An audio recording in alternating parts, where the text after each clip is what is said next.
In week 9, we're combining garden science and literature and social studies in a great study of potatoes. Potatoes, one of the most popularly consumed vegetables in the United States. We're going to learn how to grow them and harvest and consume them. We're also going to track the migration of potatoes as a crop across the world over time and cultures.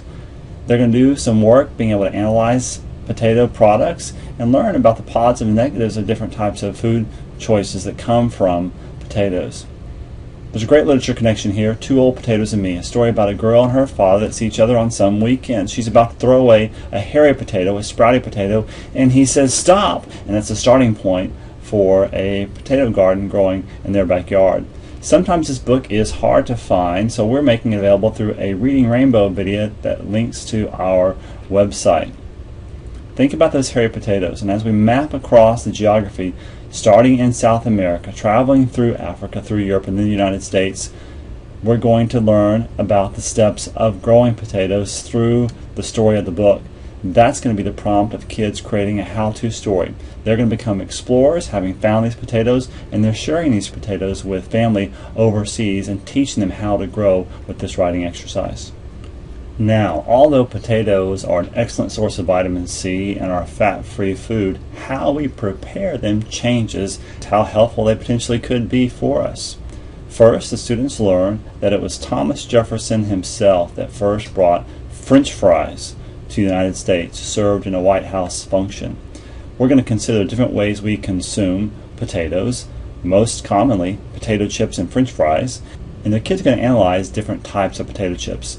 First, they're going to be given with a piece of grid paper and a Ziploc bags. They're going to break up a handful of chips into crumbs and knead those against the paper to transfer the fat content from the chips to the paper. They'll do that with baked chips that you see here and regular fried chips that you see here. There is a dramatic difference in the fat uptake from baked versus regularly fried chips. You'll plot it over on a chart and the kids will be able to see some real results.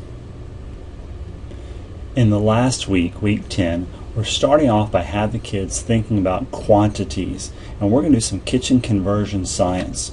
We'll start by having the students presented with a deck of cards, a small book, and maybe an eraser from your classroom, and asking the question, which one of those do they believe would be the correct portion size if they were going to be served some portion of meat. The students will be surprised to learn in some cases that just that small portion of a deck of cards is all we really need, and that represents about 3 ounces. You see on the screen here some other portion amounts from ounces to a half cup to cups. Part of the struggle when you're working with students trying to determine what a right portion size is, what does a half a cup or a cup or a 3-ounce portion look like when it's on a plate. The deck of cards is a good visual, but from other instances it's hard to come up with those same visuals. So we're going to convert that into a form that will represent a model, an accurate 3D model of portion sizes, and this is how we're going to do it. We'll transfer those cotton balls into containers to show how much volume it takes up. With the types of cotton balls we used for this experiment, you see 6 cotton balls equal 3 ounces and also equal about a half a cup, 12 equaling a full cup. So from that amount, students will use a paper plate and actually build a 3D model of those portion sizes. When they do that, they create a great visual about how much space that quantity, that volume of food should take up on a plate. And the last activity in week 10 is another one of these literature connections. I Will Never Not Ever Eat a Tomato. It's a story about Charlie trying to get his sister Lola to eat, and he finds it's not until he presents it in creative fashion does the little sister have an interest in the food. So we're going to go back to some of our earlier discussions about advertisements, and we're going to think about trying to present foods in creative ways, create advertisements that compete with some other popular culture advertisements. Thinking about the types of messages that are conveyed in ads. Either it's fun, there's some type of a character that's conveyed, or it's cheap. So as the students think about some of what they've learned from this study and some of the information again from the data chart, they're going to work to create visuals and create ads that really hold up in dramatic ways the benefits of consuming those healthful foods. The ads they will create will need to be able to compete with other types of ads they see out there, but they're also going to be given the challenge of considering different audiences. What are real concerns? What are messages that you would need to address?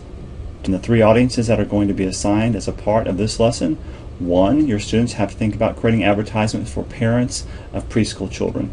Second, thinking about creating advertisements for high school athletes and what concerns they have. And third, creating those same types of ads for people just like them, for their peers.